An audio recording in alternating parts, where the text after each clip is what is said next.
नमस्कार दोस्तों, स्वागत है आपका हमारे चैनल में। और आज हम आपको बताएंगे एसएमपीएस सप्लाई के बारे में कि एसएमपीएस सप्लाई और ट्रांसफार्मर की सप्लाई में क्या अंतर होता है। तो ये दोनों चीज़ों में फ़र्क बताएंगे क्या क्या होता है, और जो हमारी एसएमपीएस सप्लाई होती है वो क्यों बेस्ट होती है। तो पहले हम आपको दिखा भी देते हैं। देखिए, ये एसएमपीएस सप्लाई है, ट्रांसफार्मर सप्लाई है। तो दोनों चीज़ें आपको हम दिखाएंगे। तो चलिए स्टार्ट करते हैं वीडियो और आपको दिखाते हैं। तो ये देखिए दोस्तों, ये हमारे हाथ में एक ये ट्रांसफार्मर है।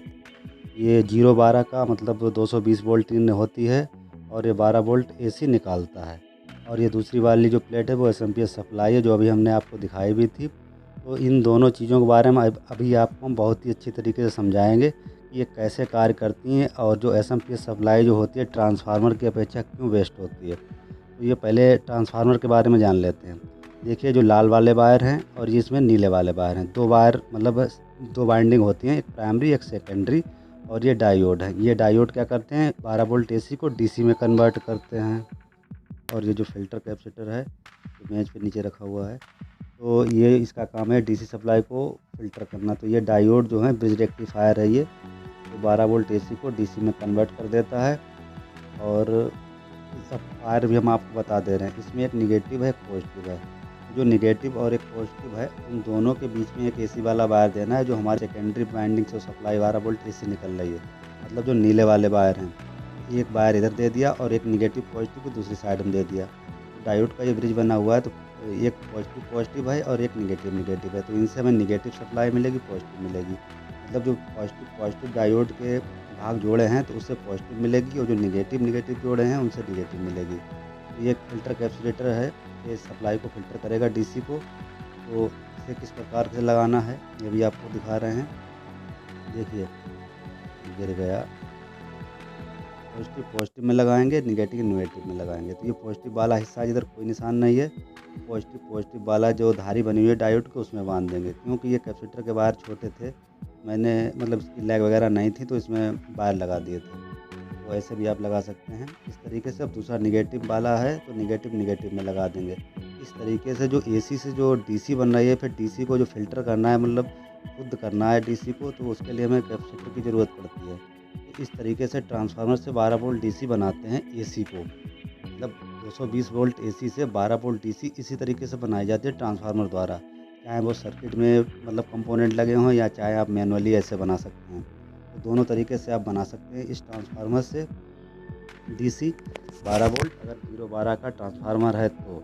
अब ये देखिए एसएमपीएस सप्लाई है हमारे पास। तो ये एसएमपीएस सप्लाई में क्या होता है कि ये 220 वोल्ट इन होती है और यहाँ पे काफ़ी वोल्टेज निकलते हैं डीसी में। 12 वोल्ट, 5 वोल्ट, 4 वोल्ट, 3 वोल्ट या 2 वोल्ट, जिस प्रकार से सप्लाई मतलब एसएमपीएस प्लेट जो है अलग अलग टाइप की आती हैं, इलेक्ट्रॉनिक प्लेट है ये।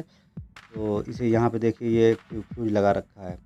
तो जो फ्यूज लगा रखा है तो उस फ्यूज को जो है हम आपको दिखाएंगे एक बार। इसमें टाइप का फ्यूज है, अगर ये फ्यूज ख़राब हो जाए तो इसे आपको चेंज भी करना पड़ता है। तो फ्यूज चेंज कर देंगे तो दोबारा ये काम करने लगेगी। तो इसलिए होता है कोई शॉर्ट सर्किट या कोई प्रॉब्लम आ जाए तो फ्यूज उड़ जाए और कोई फॉल्ट वगैरह ना हो। तो होता क्या है कि एसएमपीएस सप्लाई में मेन बात ये होती है, 220 वोल्ट अगर इन होगी, या अगर 200 वोल्ट इन होगी, या 120 वोल्ट इन होगी, या 180 वोल्ट इन होगी। कहने का मतलब ये है 120 वोल्ट एसी से लगा के 220 वोल्ट या 250 वोल्ट या 280 वोल्ट तक अगर इन होगी एसी, तो आउटपुट में हमारा कोई परिवर्तन नहीं होगा। आउटपुट अगर 12 वोल्ट डीसी मिल रही है या 6 वोल्ट डीसी मिल रही है, तो वो सप्लाई हमें मिलेगी। अगर 120 रह जाए, चाहे 180 रह जाए, चाहे 220 हो जाए, चाहे 250 हो जाए, चाहे 190 हो जाए, जितनी भी हो जाए, तो वो जो है हमें आउटपुट में कोई फ़र्क नहीं नज़र आएगा। मतलब कहने का ये है, इनपुट में अगर परिवर्तन घटता बढ़ता रहेगा, मतलब वोल्टेज कम ज़्यादा होते रहेंगे, तो आउटपुट में हमारी सामान्यता जो है वोल्टेज कंसिस्टेंट होकर मतलब जो है लगातार एक ही वोल्टेज मिलेगा।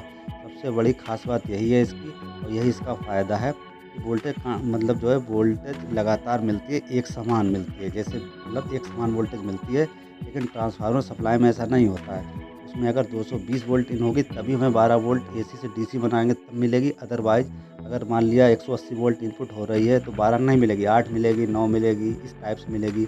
अगर 150 वोल्ट अगर इन होगी एसी तो उस हिसाब से हमें 6 वोल्ट के आसपास मिले। वो 012 का ट्रांसफार्मर है। तो मतलब कहने का ये है, तो एसएमपीएस सप्लाई का सबसे बड़ा बेनिफिट यही है कि सप्लाई जो है हमें एक ही समान मिलती है, और 120 वोल्ट एसी से और 220 या 250 तक इनपुट में कोई भी परिवर्तन होता रहे। तो आपने देखा होगा कलर टेलीविज़न वगैरह है या डीवीडी वगैरह हैं या वीसीडी प्लेयर जो एसएमपीएस में हैं, उनमें वोल्टेज कम ज़्यादा होते रहते हैं। तो हम जो हमारा मतलब क्या कहते हैं, टेलीविज़न जो भी चीज़ है वो बहुत अच्छी तरीके से कार्य करती रहती है, कोई भी प्रॉब्लम नहीं आती है।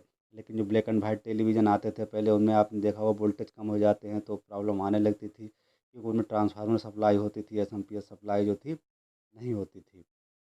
तो यही इसका सबसे बड़ा बेनिफिट है। अब आजकल ज़्यादातर देखा जाए तो सारे सर्किटों में एसएमपीएस सप्लाई का ही यूज होने लगा है, और ये सप्लाई जो है ज़्यादातर देखा जाए तो डीवीडी है, वीसीडी प्लेयर चलते थे उनमें भी आने लगी, और या हमारा डीटीएच है या जितने भी सारी चीज़ें उनमें सब में यूज होता है। तो ये काफ़ी सुविधाजनक रहती है और जल्दी ख़राब भी नहीं होती है, तो इसीलिए इसका यूज किया जाता है। तो दोस्तों, ये वीडियो हमारा पसंद आया तो प्लीज़ हमारे चैनल को लाइक कर दीजिएगा, अगर नए हैं तो सब्सक्राइब कर दीजिएगा। मिलते हैं नेक्स्ट वीडियो में, तब तक के लिए धन्यवाद।